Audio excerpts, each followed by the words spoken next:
আল্লাহ বলবেন বান্দা খবরদার, বান্দা মিথ্যা বলো না। তুমি কোরআন তেলাওয়াত করে মানুষকে শোনাইছো ঠিক, তুমি মানুষের কাছে দ্বীনের দাওয়াত দিয়েছো ঠিক, তবে আমার জন্য নয়, আমার জন্য নয়, দুনিয়ার মানুষের জন্য। বলে দুনিয়ার মানুষ তোকে কারি বলে ডাকবে, দুনিয়ার মানুষ তোকে আলিম বলে ডাকবে, এজন্য তুই দুনিয়ার মানুষের কাছে আলেম শোনাইছো, দুনিয়ার মানুষকে কোরআন তেলাওয়াত করে শোনাইছো। যারে গোলাম যাও যাও, তুই আমার দরবার থেকে ফিরে যা, কারণ দুনিয়ার মানুষ তোকে বড় আলেম বলে ডেকেছে, দুনিয়ার মানুষ তোকে বড় কারি বলে ডেকেছিল। যারে গোলাম তোর নিয়তের উপরে বরকত তুই দুনিয়ার মধ্যে পেয়ে গেছ, আমার দরবারে কিছু নাই, আমার দরবার থেকে হালাক। ফেরেশতারাও বলবে হ্যাঁ মালিক, এ বান্দা মিথ্যা বলেছে। আল্লাহ তখন আদেশ করবে ফেরেশতার দল, এই বান্দাকে উপর করে শোয়া, এই বান্দাকে টেনে টেনে জাহান্নামের মধ্যে ফালাও। ফেরেশতারা তখন ওই আলিমকে, ওই কারিকে উপর করে শোয়াইয়া টেনে টেনে জাহান্নামের মধ্যে নিয়ে ফালায়। আল্লাহু আকবার, আল্লাহু আকবার। আল্লাহ তাআলা 3 নম্বরে যেই বান্দাটাকে ডাক দিবে, ওই বান্দাটা হবে দুনিয়ার সবচাইতে বড় বড় একজন দানশীল ব্যক্তি। ওই বান্দা এমন কোনো খাত নাই যে ব্যয় করে নাই, ওই বান্দা এমন কোনো জায়গা নাই যেখানে দান করে নাই। আল্লাহ ডাক দিয়ে বলবে রে গোলাম, দুনিয়াতে আমি তোকে এত সম্পদ দিলাম, এত অর্থ দিলাম, বল আমার অর্থের নেয়ামত তুই ভোগ করছো কিনা? বান্দা বলবে হা হা মালিক, তোমার দেওয়া নেয়ামত আমি ভোগ করলাম, সম্পদ ভোগ করেছি। আল্লাহ বলবেন গোলাম, আমার সম্পদ পেয়ে তুই কি করেছ, কি করেছ? বান্দা বলবে আল্লাহ, আমি তোমার এই নেয়ামত পাইয়া আমি আত্মীয়তার বন্ধন রক্ষা করেছিলাম, আর এমন কোনো খাত নাই যেই খাতে আমি তোমার সন্তুষ্টির জন্য ব্যয় করি নাই, দান করি নাই। মাদ্রাসায় দান করেছি, মসজিদে দান করেছি, মাহফিলে দান করেছি, গরিব দুঃখী এতিম অসহায় মানুষকে দান করেছি, এতিমদেরকে খাওয়াইলাম। আল্লাহ সব কিছু তোমার জন্য করলাম, তোমার জন্য করলাম। আল্লাহ বলবেন খবরদার বান্দা মিথ্যা বলিস না, মিথ্যা বলিস না। ফেরেশতারাও বলবে বান্দা মিথ্যা বলেছে। আল্লাহ বলবে গোলাম, তুই দুনিয়াতে দান করেছো ঠিক, তবে আমার জন্য নয়। দুনিয়ার মানুষ তোকে দানবীর বলে ডাকবে, দুনিয়ার মানুষ তোকে দানশীল বলে ডাকবে, সেজন্য দান করেছ। এরে বান্দা যাও যাও, তোর নিয়তের উপরে দুনিয়াতে তোর মানুষ তোকে বড় দানবীর বলে ডেকেছে, দুনিয়ার মানুষ তোকে বড় দানশীল বলে ডাকত। দানবীর বলে ডাকলে বান্দা তুই খুশি হইতি, দানশীল বলে ডাকলে বান্দা তুই খুশি হয়ে যাইতি, আর দানবীর দানশীল না ডাকলে বান্দা তুই বেজার হয়ে যাইতি। আল্লাহ তখন ফেরেশতাদেরকে বলবি, ফেরেশতারা এই বান্দাকে উপর করে জাহান্নামের মধ্যে ফালায়া দাও। ফেরেশতারা তখন ওই বান্দাকে উপর করে শোয়া, ওই বান্দাকে টেনে টেনে জাহান্নামের মধ্যে ফালায়া দিবে। এরে বন্ধুরা আমার, আল্লাহ তাআলা এমনি করে সব আবেদদেরকে ডেকে ডেকে বলবে, এরে হাজী সাহেব, দুনিয়াতে হজ করেছো? বলে হ্যাঁ মালিক, হজ করলাম। কার জন্য হজ করেছো? মালিক শুধুমাত্র তোমার জন্য হজ করলাম। আল্লাহ বলবেন বান্দা খবরদার, মিথ্যা বলো না, মিথ্যা বলো না। দুনিয়াতে হজ করেছো ঠিক, তবে আমার জন্য করো নাই। الذي خلق الموت والحياة ليبلوكم أيكم أحسن عملا الذي خلق الموت والحياة ليبلوكم أيكم أحسن عملا। রব্বুল ইজ্জত জালাল আল্লাহ পাক রব্বুল আলামিন জানায় দেয়, দুনিয়াতে আমি যত মানুষ সৃষ্টি করলাম, জীবিত এবং মৃত। রব বলেন আমি যত মানুষ সৃষ্টি করলাম, মাখলুক সৃষ্টি করলাম, জীবিত এবং মৃত যত মানুষ দুনিয়ার মধ্যে পাঠাইলাম, মানে আদম আলাইহিস সালাম থেকে কিয়ামত পর্যন্ত যত মানুষ ছিল, আছে, আসবেই। বলে এই সব মানুষদেরকে আল্লাহ তাআলা নিশ্চয়ই 2টা কারণ দিয়া পাঠাইছেন। এই আয়াতে কারিমার মধ্যে 2টা কারণ পাওয়া যায়। চলেন সেই 2টা কারণ কি সেই দিকে তাকাই। আল্লাহ পাক রব্বুল আলামিন বলেন, আল্লাযী খালাকাল মাউতা ওয়াল হায়াতা লিয়াবলুয়াকুম আইয়ুকুম আহসানু আমালা। এই আয়াতে কারিমার মধ্যে দুইটা কারণ পাওয়া যায়। মুফাসসিরগণ বলেন আল্লাহ তাআলা এই আয়াতে কারিমার মধ্যে দুইটা কারণ দিয়েছেন। বলে সেই দুইটা কারণ কি? এক নম্বর কারণ হলো, এক নম্বর কারণ লিয়াবলুয়াকুম আইয়ুকুম, আমি আল্লাহ তোমাদেরকে পরীক্ষা করার জন্য দুনিয়ার মধ্যে পাঠাইলাম। দ্বিতীয় নম্বর কারণ হলো আহসানু আমালা, ভালো কাজ করার জন্য দুনিয়ার মধ্যে পাঠাইলাম, ভালো কাজ করার জন্য। তাহলে এক নম্বর কাজ হলো আল্লাহ তাআলা আপনাকে আমাকে পরীক্ষা করবেন। পরীক্ষা, বন্ধুরা আমার, এই পরীক্ষা থেকে কেউ বাদ পড়বে না, কেউ বাদ পড়বে না। আপনি আমি যেই হই না কেন এই পরীক্ষার সম্মুখীন আপনাকে আমাকে হওয়া লাগবে। আল্লাহ তাআলা আপনাকে কৃষক করে দুনিয়ার মধ্যে পাঠাইছেন, মনে রাখবেন কৃষক হওয়াটাই মালিকের পক্ষ থেকে পরীক্ষা। আল্লাহ আপনাকে আমাকে আলিম বানায় দুনিয়ায় পাঠাইছেন, মনে রাখবেন আলিম হওয়াটাই মালিকের পক্ষ থেকে পরীক্ষা। আল্লাহ আপনাকে দিন মজুর বানায় পাঠাইছেন, মনে রাখবেন আল্লাহর পক্ষ থেকে দিন মজুর হওয়াটাই হলো একটা পরীক্ষা। বলেন কৃষক, তুমি কৃষক হওয়াটাই পরীক্ষা। ডাক্তার, ডাক্তার হওয়াটাই আল্লাহর পক্ষ থেকে পরীক্ষা। ইঞ্জিনিয়ার, ইঞ্জিনিয়ার হওয়াটাই মালিকের পক্ষ থেকে পরীক্ষা। ডাক্তার, উকিল, ব্যারিস্টার, এমপি, মন্ত্রী, মেম্বার, চেয়ারম্যান, বান্দা তুমি যাই হও না কেন, দিন এনে দিন খাও। বলে এই দিন এনে দিন খাওয়াটাও হলো মালিকের পরীক্ষা। বলে বান্দা এই পরীক্ষা থেকে কেউ বাদ পড়বে না, কেউ বাদ পড়বে না, কেউ বাদ পড়বে না। বলে বান্দা তুমি আমি এই পরীক্ষার সম্মুখীন হওয়াই লাগবে, হওয়া লাগবেই লাগবে। আল্লাহ পাক রব্বুল আলামিন আরো এক আয়াতে কারিমার মধ্যে জানায় দেয়, ওয়ালানাবলুওয়ান্নাকুম বিশাইইম মিনাল খাউফি ওয়াল জু' ওয়া নাকসিম মিনাল আমওয়াল ওয়াল আনফুসি ওয়াস সামারাত ওয়া বাশশিরিস সাবিরিন। আল্লাহ পাক রব্বুল আলামিন জানায় দেয়, বান্দা তোমাকে পরীক্ষা করবই করব। বলে বান্দা এই পরীক্ষা থেকে কেউ বাদ পড়বা না, কেউ বাদ পড়বা না। এই পরীক্ষা থেকে কেউ বাদ পড়বা না, কেউ বাদ হবাও না। এ বান্দা আমি তোকে পরীক্ষা করব, জু মানে ক্ষুধা দিয়া পরীক্ষা করব। আমি আল্লাহ তোকে পরীক্ষা করব, খাউফ মানে ভয় দিয়া পরীক্ষা করব। আমি আল্লাহ তোকে আমওয়াল সম্পদ দিয়ে পরীক্ষা করব। আমি আল্লাহ তোকে আওলাদ সন্তান দিয়ে পরীক্ষা করব।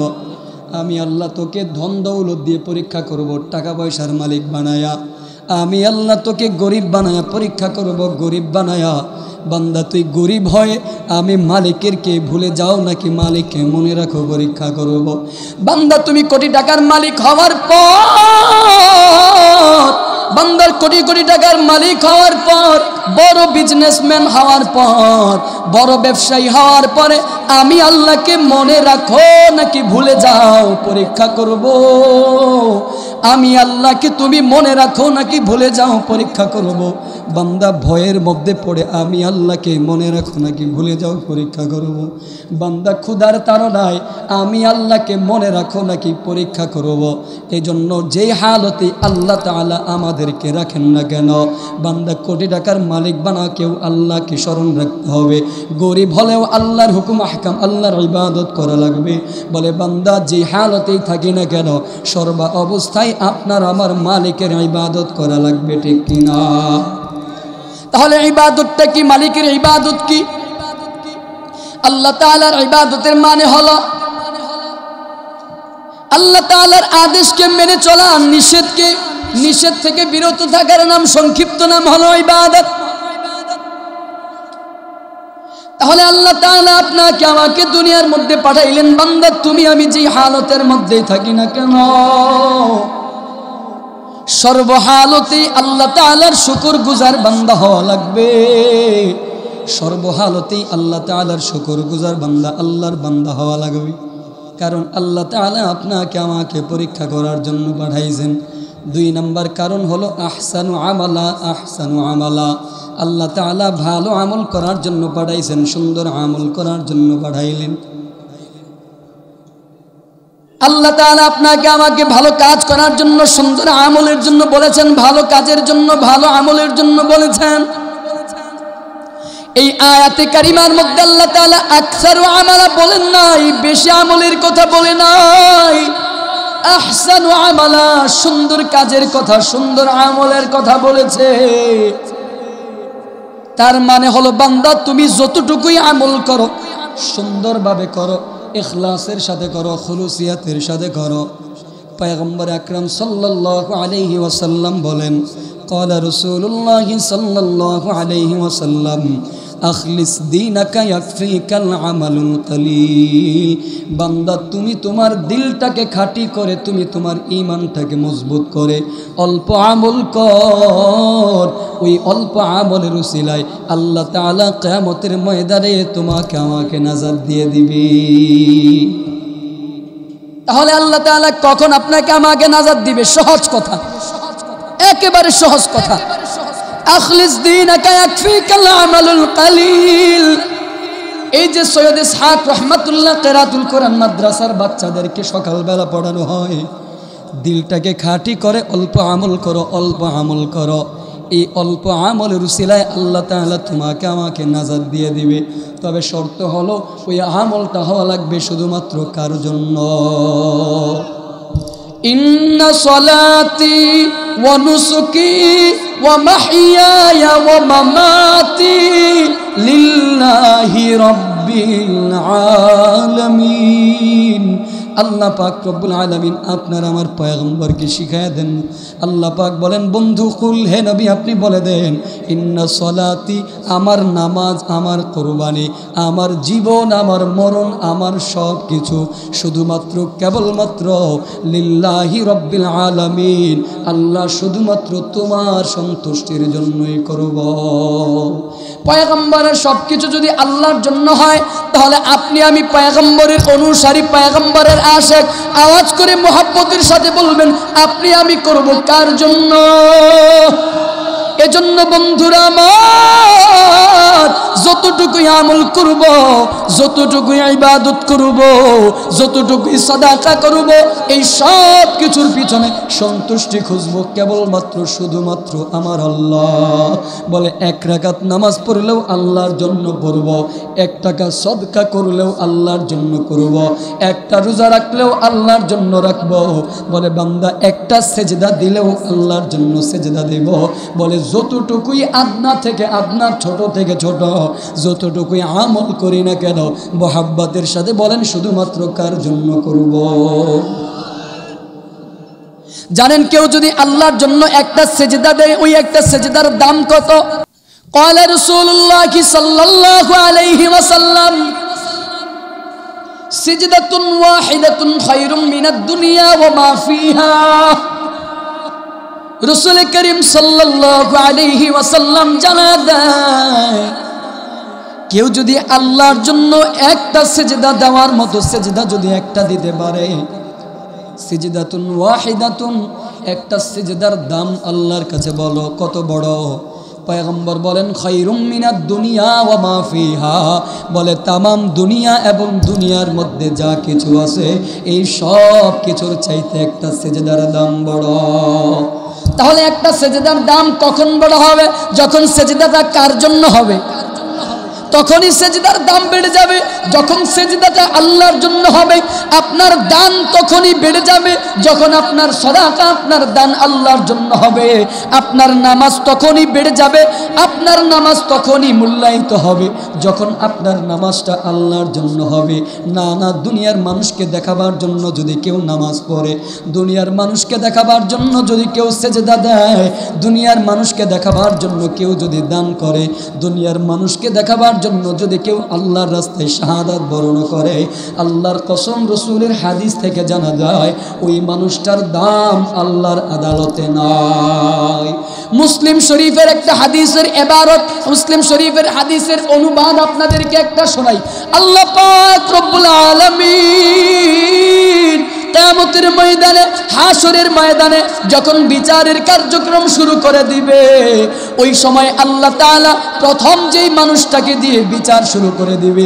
এই হাদিসটা বর্ণনা করেছেন, বলে হাদিসের জগতের সবচাইতে বড় মুহাদ্দিস আবু হুরায়রা রাদিয়াল্লাহু তাআলা আনহু থেকে বর্ণিত। বলে কিভাবে বর্ণনা হলো? বলে সিরিয়া থেকে একদল মানুষ আবু হুরায়রার কাছে এসে বলে, ওগো রাসূলের সাহাবী আবু হুরায়রা, আমাদেরকে একটা হাদিস তুমি আমাদেরকে শোনায় দাও, যেই হাদিসটা তুমি রাসূলের জবান থেকে শুনেছো, এমন একটা হাদিস আমাদেরকে জানায় দাও, শোনায় দাও। আবু হুরায়রা রাদিয়াল্লাহু তাআলা আনহু তিনি বলেন, এই হাদিসটা আমি পয়গম্বরের জবান থেকে শুনেছি, রাসূলের কাছে শুনেছি। রাসূল বলেন, সহিহ মুসলিমের বর্ণনার হাদিস, সহিহ মুসলিমের সহিহ হাদিসের বর্ণনা, রাসূল করিম সাল্লাল্লাহু আলাইহি ওয়াসাল্লাম বলেন, বিচার দিবসে আল্লাহ তাআলা যখন বিচারের কার্যক্রম শুরু করে দেয়, আল্লাহ তাআলা সর্বপ্রথম যেই মানুষটাকে দিয়ে বিচারের কার্যক্রম শুরু করে দিবে, ওই মানুষটা হলো একজন শহীদ। যেই মানুষটা আল্লাহর রাস্তায় ইসলামের জন্য যুদ্ধ করতে করতে করতে করতে শাহাদাত বরণ করে শহীদ হয়ে গেল, যেই মানুষটা আল্লাহর জন্য শহীদ হয়ে গেছে, আল্লাহ পাক ওই মানুষটাকে প্রথম বিচার করার জন্য আল্লাহর দরবারে হাজির করবে।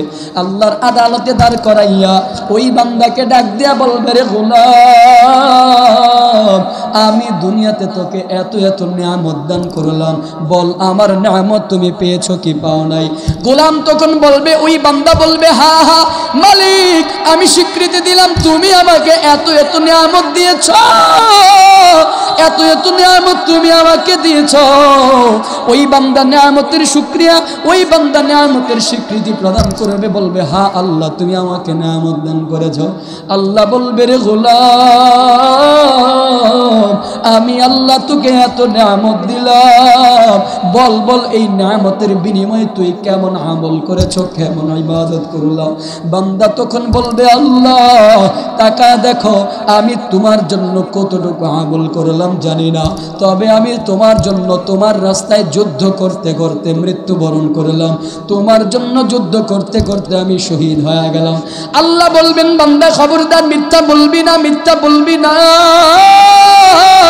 আল্লাহ বলবেন, বান্দা মিথ্যা বলিস না, তুই যুদ্ধ করেছ ঠিক, তুই শাহাদাত বরণ করেছ ঠিক, তবে আমার জন্য নয়, দুনিয়ার মানুষের জন্য যুদ্ধ করেছ। দুনিয়ার মানুষ তোকে বীর বলে ডাকবে, দুনিয়ার মানুষ তোকে বীর প্রতীক বলে ডাকবে, এজন্য দুনিয়ার মানুষ তোকে সাহসী বলে ডাকবে, যোদ্ধা বলে ডাকবে। তার জন্য বান্দা তুমি যুদ্ধ করেছিলা। ফেরেশতারা বলবে, হা হা এই বান্দা মিথ্যা বলেছে, এই বান্দা মিথ্যা বলেছে। আল্লাহ বলবেন, গোলাম, দুনিয়াতে তুই যুদ্ধ করে মৃত্যুবরণ করেছ, দুনিয়ার মানুষ তোকে বীর বলে ডেকেছে, যোদ্ধা বলে ডেকেছে, তোকে বীর সাহসী বলেছিল। যাও যাও, তোমার নিয়তের বরকত তুমি দুনিয়াতে পেয়ে গেছো, দুনিয়াতে পাইছো, আমার দরবারে কিছু নাই, আমার দরবার থেকে তুমি হালাক হয়ে যাও। আল্লাহ তাআলা তখন ফেরেশতাদেরকে বলবে, ফেরেশতার দল, এই বান্দাকে উপর করে, এই বান্দাকে উপর করে শোয়াও, আর উপর করে বান্দাকে টাইনা টাইনা জাহান্নামের মধ্যে নিয়ে যাও। আল্লাহ তাআলার আদেশ পাওয়ার পর ফেরেশতারা তখন ওই বান্দাকে উপর করে শোয়া, টাইনা টাইনা টেনে টেনে জাহান্নামের মধ্যে গিয়ে পালাবে। এজন্য মুসলমান বন্ধুরা আমার, ও পুরুষের মুসলমান, ও নওগাঁর মুসলমান, ভালো করে শুনে নাও, ভালো করে শুনে নাও। আল্লাহ তাআলা যখন দ্বিতীয় বান্দাকে বিচার করবে, ওই দ্বিতীয় বান্দাটা হবে একজন কারি, ওই দ্বিতীয় বান্দা হবে একজন আলিম, একজন কারি। আল্লাহ তাআলা ওই দ্বিতীয় বান্দাটাকে হাজির করবে।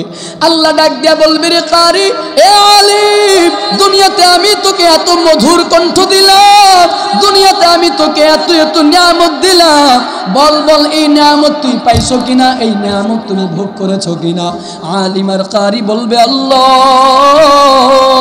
হা হা তুমি আমাকে দুনিয়াতে বড় দামি একটা কণ্ঠ দিয়েছিল, তুমি দুনিয়াতে আমাকে বড় চমৎকার একটা কণ্ঠ দিয়েছিল, তুমি দুনিয়াতে আমাকে ইলম দিয়েছ। আল্লাহ বলবে রে গোলাম, ওই কণ্ঠ পেয়ে ওই ইলম পেয়ে তুই কি করলা, আমার জন্য কি করেছ?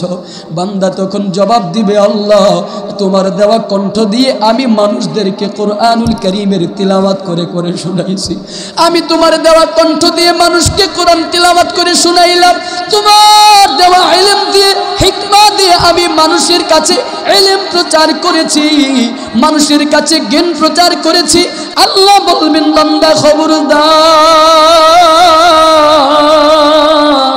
বান্দা মিথ্যা বলো না, তুমি কোরআন তেলাওয়াত করে মানুষকে শোনাইছো ঠিক, তুমি মানুষের কাছে দ্বীনের দাওয়াত দিয়েছো ঠিক, তবে আমার জন্য নয়, আমার জন্য নয়, দুনিয়ার মানুষের জন্য।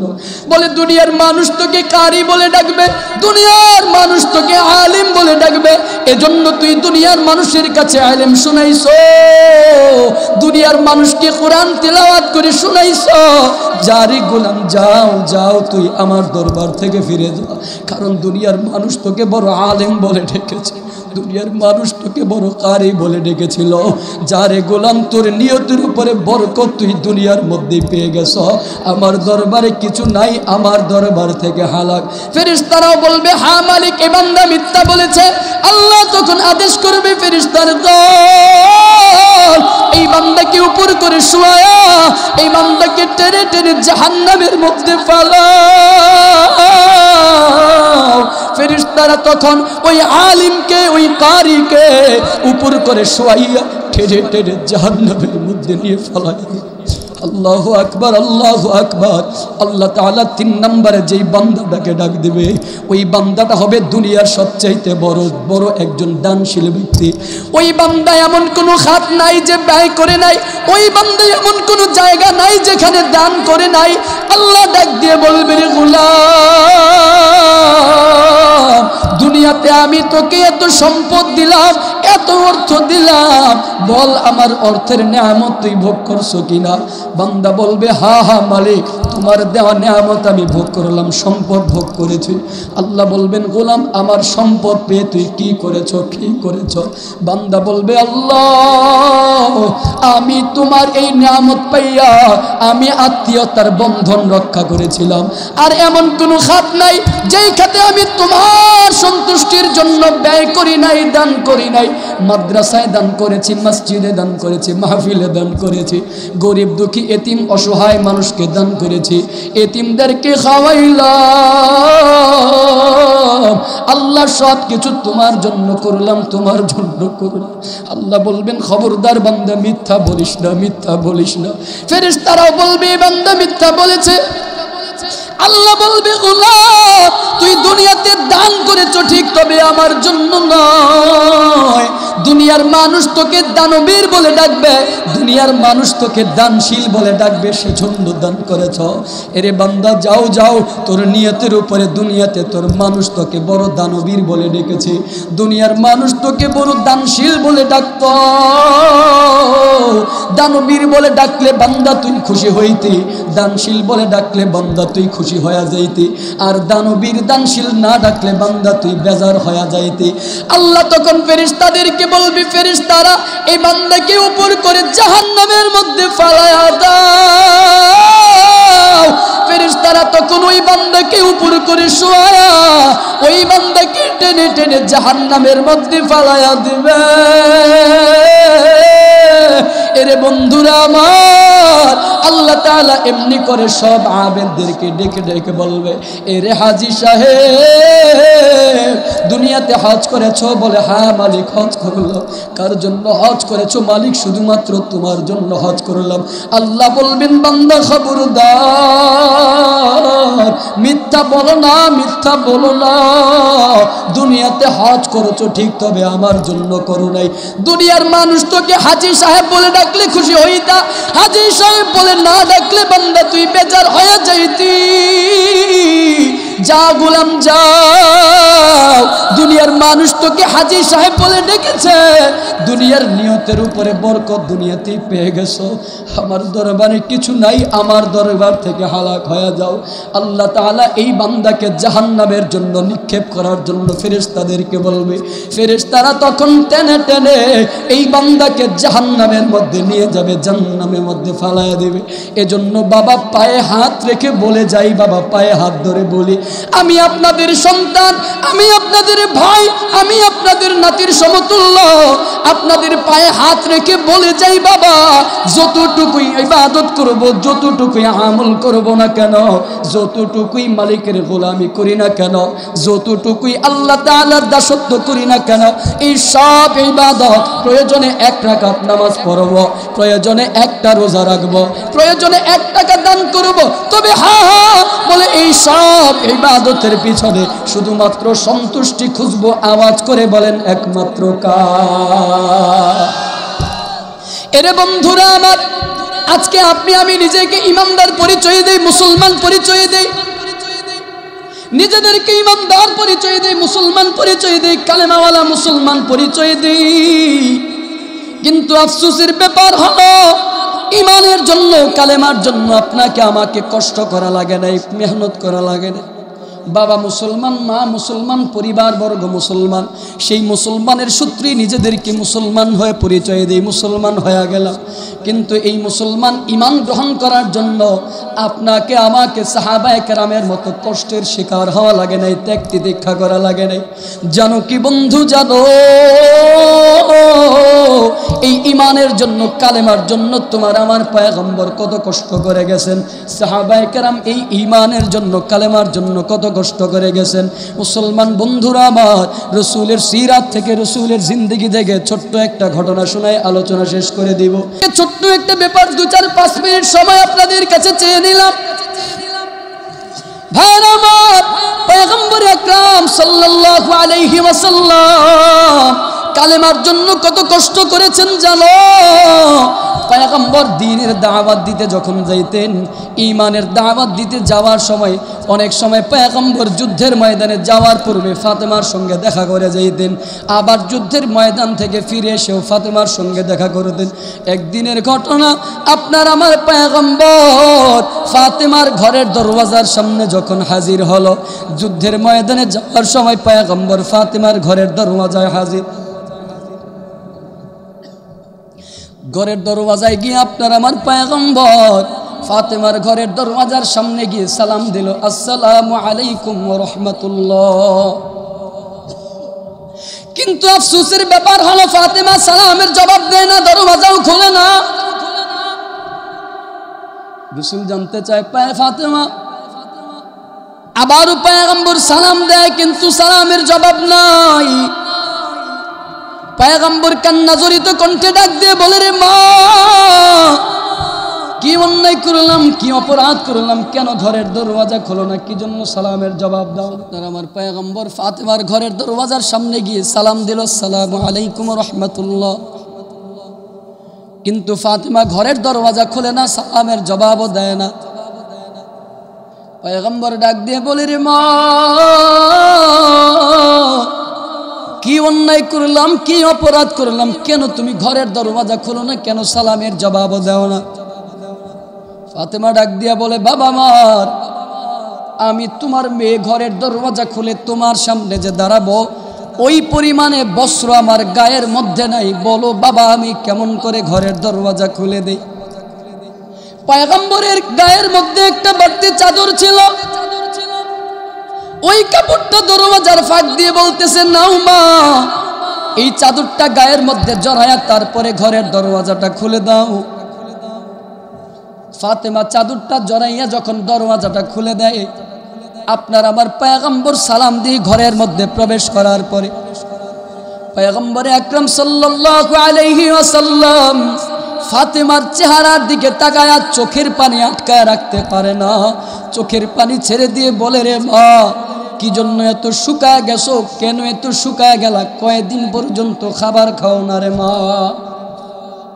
ফাতেমা ডাক দিয়া বলে, বাবা আমার, আমি তোমার মেয়ে না খেয়ে যদি মরেও যাই আমার কোনো আফসোস নাই, কিন্তু তোমার কলিজার টুকরা বুকের ধন হাসান হুসাইন যখন 3 দিন পর্যন্ত খাবার না পাইয়া আমি মার পায়ের মধ্যে জড়ায়া ধরে বলে মা খাবার দাও, বলো বাবা আমি মা হয়ে সন্তানের আর্তনাদ কেমন করে সহ্য করব বাবা। নবীজি ডাক দিয়া বলে কই আমার নাতি হাসান হুসেন, কই আমার কলিজার টুকরা কই? ফাতেমা ডাক দিয়ে বলে বাবা তাকা দেখো, ওই যে চুলার মধ্যে আগুন জ্বলতেছে, পাতিল বসা রাখলাম, ওই পাতিলের মধ্যে নাই বাবা কিছু নাই, পানি আর হাড় গরম করতেছে, হাড় এমন হাড় যেই হাড় দুনিয়ার মানুষ খেতে পারে না।